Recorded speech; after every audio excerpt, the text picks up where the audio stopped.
As jy nou daar buite sit en jy wil so bitter graag 'n motor koop of 'n huis, maar jy het nie 'n kredietrekord nie, wat maak 'n mens? Ek kuier nou vandag by Werner Borman van Wealthtech Holdings en hy is 'n spesialis op hierdie gebied. Baie welkom Werner. Baie dankie Joyce, dankie. As 'n mens nou in daai situasie is en jy wil so graag 'n kar koop, maar jy het net nie 'n kredietrekord nie. Wat maak 'n mens? So ja, dit gebeur meestal met die jong werkendes. Hulle kom nou vars van die skoolbanke af of van die universiteit af. En ja, almal droom ook oor daai nuwe karretjie of daai nuwe huis of woonstel of townhouse of dorpshuis. Ja, ou moet ergens vaste plek kry want jou kredietprofiel word maar gebou met algoritmes wat vir jou op die einde tipe van 'n telling gee en daai telling pas maar in by verskillende banke se tellings en dan kyk hulle natuurlik na jou inkomste, jou telling en het jy ander blootstellings op jou profiel van alreeds dalk skuld wat nie betaal is nie of jy het geen skuld nie, dis baie keer moeilik want nou moet jy eers skuld maak om skuld te kry sodat ander mense kan sien jy betaal wel die skuld. So ja, ek dink net as dit by skuld kom met 'n oue ingeligte besluit neem, jy moet nie net skuld uitneem op grond van die paaiement nie. Jy moet na die totale skuld kyk, jy moet vaskyk teen die administrasie en die rentekoerse wat gevra word.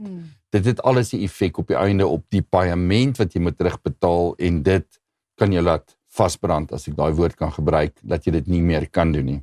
Ja, so julle maatskappy is eintlik baie spesiaal in 'n sin van 'n mens het 'n verhouding met julle en jy kan groei oor 'n tyd.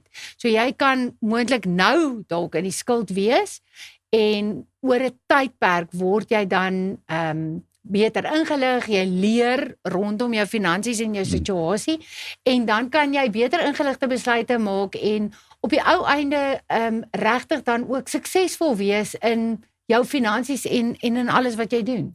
100%. So ons kyk na 'n kliënt met sy ID-nommer.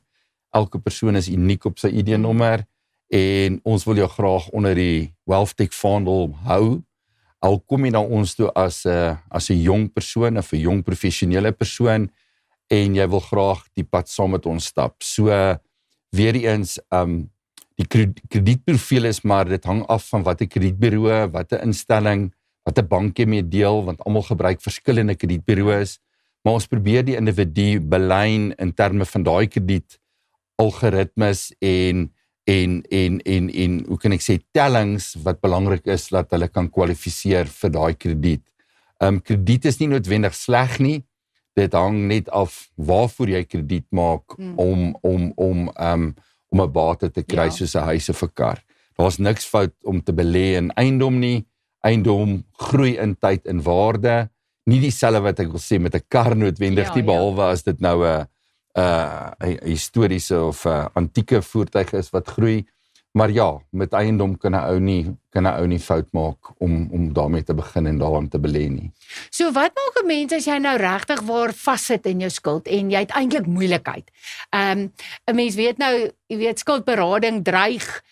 Daar's baie mense wat voel as hulle nou eers oorgegaan het na skuldberading, toe sit hulle dalk daarin vas vir die res van hulle lewe en dis eintlik hierdie letsel teen jou naam.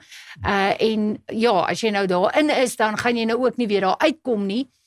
Hoe kyk julle na hierdie situasie?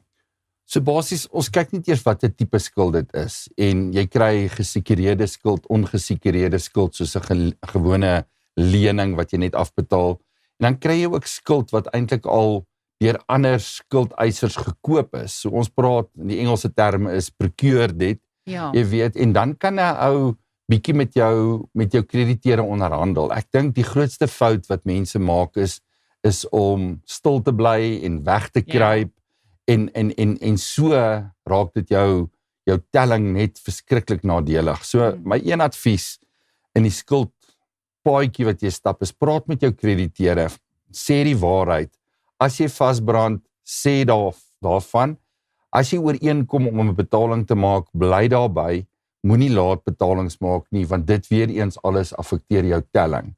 So, dis my kort vaderlike advies wat ek gee, maar bly by die reëling wat getref is en dan betaal. En dan as jy daar ietsie ekstra het, of jy kry daai bonus, of jy kry 'n meevallertjie, betaal dit af op skuld, want jy kan altyd jou krediet weer toeganklik maak en kry as jy daai ekstra in het, en dit toon ook vir die kredietverskaffer dat jy basies ernstig is om die skuld te diens. Ja. En dan die ander ding is ook, mense moet binne hulle vermoë lewe. Wat ek daarby bedoel is, moenie onnodig skuld maak om net te wys ek het hierdie bate of wat ook al nie. Dit is regtig vat klein treetjies, as ek so kan sê. Ja.